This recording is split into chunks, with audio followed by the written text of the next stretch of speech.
રાજકોટ વાસીઓ 2 દિવસ ખૂબ જ સાવધાન રહેજો। 2 દિવસ રાજકોટમાં ઠંડીનું યલો એલર્ટ જાહેર કરાયું છે। રાજકોટમાં 2 દિવસ 9 ડિગ્રીએ તાપમાન રહી શકે। 2 દિવસ રાજકોટમાં કોલ્ડ વેવની આગાહી કરવામાં આવી છે।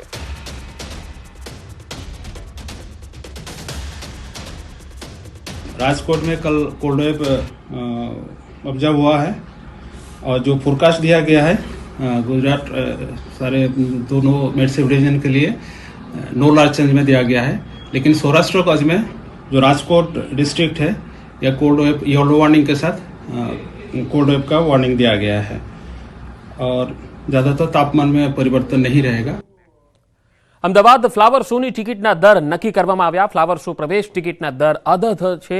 ફ્લાવર શો શનિ અને રવિવારે 100 રૂપિયા ચૂકવવા પડશે। સોમવારથી શુક્રવાર 75 રૂપિયા નક્કી કરાયા છે।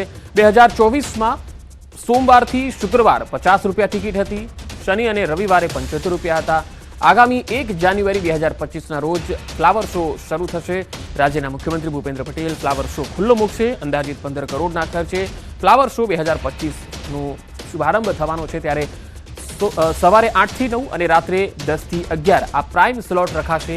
આ વ્યક્તિઓ માટે ટિકિટ 500 રૂપિયા રાખવામાં આવી છે। હવે ફ્લાવર શોની ખુશ્બુ લેવી મોંઘી પડી જશે।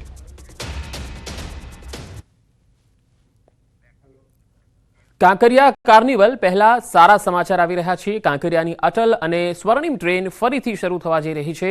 થોડા દિવસમાં શરૂ થશે અટલ ટ્રેન। કાર્નિવલના મુલાકાતીઓ ટ્રેનની મજા લઈ શકશે। હરણી દુર્ઘટના બાદ ટ્રેન બંધ કરી દેવાનો નિર્ણય કરાયો હતો। જરૂરી મંજૂરીની પ્રક્રિયા પૂરી થતા હવે ફરીથી ટ્રેન સેવા શરૂ થશે।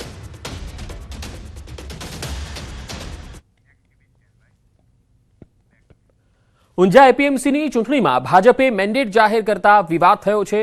પૂર્વ વાઇસ ચેરમેન અરવિંદ પટેલને મેન્ડેટ ન મળતા તેઓ નિરાશ થઈ ગયા અને તેમણે કહ્યું છે કે પાર્ટીના નિર્ણયથી આઘાત લાગ્યો।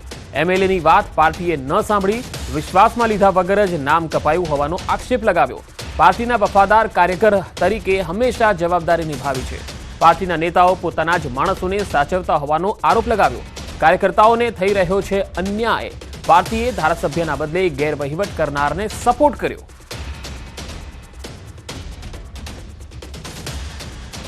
એમને પ્રયત્ન ઘણો બધો કર્યો છે, પરંતુ એમની વાત પાર્ટીએ પણ સાંભળી નથી એવું મને લાગી રહ્યું છે।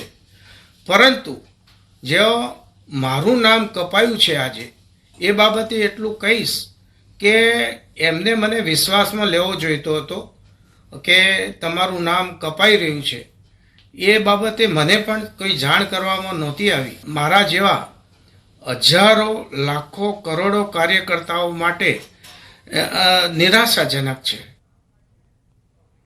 ઊંઝાના ધારાસભ્ય કિરીટ પટેલનું પણ નિવેદન સામે આવ્યું। તેમણે કહ્યું, મેન્ડેટ ના મળ્યું એટલે નામ કપાયું એવું ન કહેવાય। પાર્ટીએ અમારી સાથે નક્કી કરીને મેન્ડેટ આપ્યો। અરવિંદ પટેલનું નામ કપાયું એ પક્ષનો નિર્ણય છે। ફોર્મ પરત ન ખેંચવા પર બોલ્યા કિરીટ પટેલ। કોઈ કારણસર છેલ્લા દિવસે ફોર્મ ખેંચવાનું રહી ગયું હતું। નામ કપાયું ન કહેવાય, પણ પક્ષે જે મેન્ડેટ આપ્યો અને અમારી સાથે ચર્ચા કરીને નક્કી થયેલું હતું અને અમે જે મેન્ડેટ આવ્યો છે એ પ્રમાણે હવે મેન્ડેટના જે નામ છે એના ઉમેદવારોને જીતાડવા પ્રયત્ન કરવાના છે। એ વખતે બી ફોર્મ ખેંચવાની વાત ચર્ચા હતી, પણ કોઈ પણ કારણસર ફોર્મ ખેંચવાનું રહી ગયું એ વખતે। બનાસકાંઠા જિલ્લાના કાંકરેજની થરા નગરપાલિકાએ માતબર રકમનું વીજ બિલ ચૂકવવાનું બાકી છે। ત્યારે વીજ બિલ મામલે સંકલનની બેઠકમાં વિદ્યુત બોર્ડના ઇજનેરે રજૂઆત કરી। મામલતદાર સમક્ષ ઇજનેરે 4 કરોડ આસપાસની રકમનું વીજ બિલ બાકી હોવાની રજૂઆત કરી। 72 કલાકમાં વીજ બિલ નહીં ભરે તો વીજ કનેક્શન કાપવાની પણ નોટિસ આપી। થરા નગરપાલિકાને નોટિસ ઇસ્યુ કરી અને જાણ કરવામાં આવી। 72 કલાકની નોટિસ યાની કે 72 કલાકના અંદર વીજ બિલના નાણાં થરા નગરપાલિકાએ ભરપાઈ કરી દેવા, અન્યથા વીજ જોડાણ કાપી નાખવામાં આવશે એ બાબતે નોટિસ પાઠવેલી। વીજ બિલ ના ભરવામાં આવે તો વારીગૃહના પણ કનેક્શન કપાઈ શકે, જેથી પબ્લિકને હાલાકી ભોગવવાનો વારો આવી શકે। રસ્તાના અભાવે સગર્ભાને જોડીમાં લઈને જવી પડી। નર્મદાના ચાપટ ફળિયાનો એક વિડીયો વાયરલ થયો છે। સારવાર ન મળતા જંગલમાં જ સગર્ભાએ બાળકને જન્મ આપ્યો। ગર્ભવતીને રસ્તાના અભાવે લાકડાના 2 દંડા લઈ વચ્ચે સાડીની જોડી બનાવી અને હોસ્પિટલ લઈ જવાઈ હતી. સ્થાનિકોના મતે આ વિસ્તારમાં 10 કિલોમીટર સુધી રસ્તો જ નથી. પ્રસૂતાને પીડા ઉપડતા તેને જોડીમાં નાખી અને લઈ જવામાં આવી, જ્યાં ખુલ્લા જંગલમાં મહિલાએ બાળકને જન્મ આપ્યો. સ્થાનિકોના મતે 10 કિલોમીટરમાં રસ્તો ન હોવાથી કોઈ વાહનો આવી શકતા નથી.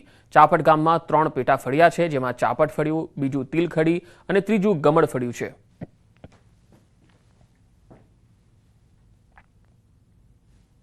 દસ કિલોમીટર સુધી રોડ રસ્તાના અભાવના કારણે જે એક મહિલાની જે ડિલિવરી હતી તે રસ્તામાં આવતા ડિલિવરી થઈ ગઈ હતી. કારણ કે એવા કેટલાક બનાવ બને છે કે રસ્તાના અભાવના કારણે ત્યાં કોઈ વાહન વ્યવહાર જઈ શકે એવી કોઈ સુવિધા ન હોવાના કારણે રસ્તામાં જ આવતા ડિલિવરી થઈ ગઈ છે. તો અમારી જે માંગ છે એ રસ્તો બનાવી આપે ગામની અંદર, અને ગામની અંદર કોઈક આરોગ્યની સુવિધા મળે. રાજ્ય સરકારે સૂચિત કરેલા જંત્રી દર સામે એકતરફી બિલ્ડરો વિરોધ કરી રહ્યા છે, તો મહેસાણા જિલ્લાના ખેડૂતો નવા જંત્રી દરનું સમર્થન કરી રહ્યા છે. ખેડૂતોએ નવી જંત્રીના સમર્થનમાં જિલ્લા કલેક્ટરને આવેદન આપ્યું. મહેસાણા જિલ્લાના ખેડૂતોને આશા છે કે નવા જંત્રી દર લાગુ થશે તો જમીનોનું પૂરતું વળતર મળશે. મકાનો દુકાનો મોંઘા થવા પાછળ ખેડૂતોના ભ્રષ્ટાચારને જવાબદાર ગણાવી રહ્યા છે. ખેડૂતોનું માનવું છે કે મકાન મોંઘા થવાનું કારણ ટેક્સ છે, નહીં કે જંત્રી દર. અને આ ખેડૂત કોઈ સ્વાર્થી નથી. ખેડૂતની જંત્રીના લાભથી જો બીજા મકાન ઉપર કે બીજા ઉપર અસર થતી હોય તો અમે એમાં પણ ક્રેડાઈ કે બીજી સંસ્થાઓના સાથે છીએ, અને મકાનની કિંમતના ઉપરનો જે ટેક્સનું ભારણ અત્યારે 40%થી વધારે છે એના ભારણ ઓછું કરવું જોઈએ, નહીં કે જંત્રીનો ઘટાડો કરવો જોઈએ. દિલ્હી મુંબઈ કોરિડોર પ્રોજેક્ટના કારણે 10 ગામોમાં 17 મૂળભૂત સુવિધાઓ છીનવાઈ ગઈ, જેને લઈ ગામના લોકોએ 2 વખત આ મામલે રજૂઆત કરી.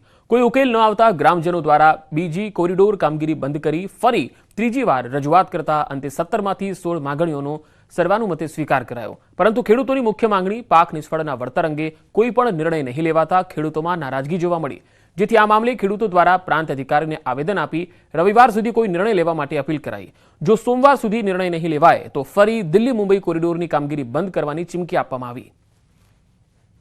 છેલ્લા 3 વર્ષથી અમે અમારી મૂળભૂત સુવિધાઓ બાબતે અનેક આંદોલનોને આવેદનપત્ર આપી ઉગ્ર આંદોલનો કરી હાઈવેના કામ બંધ કરાવી લડત લડતા જઈને આવતા હતા.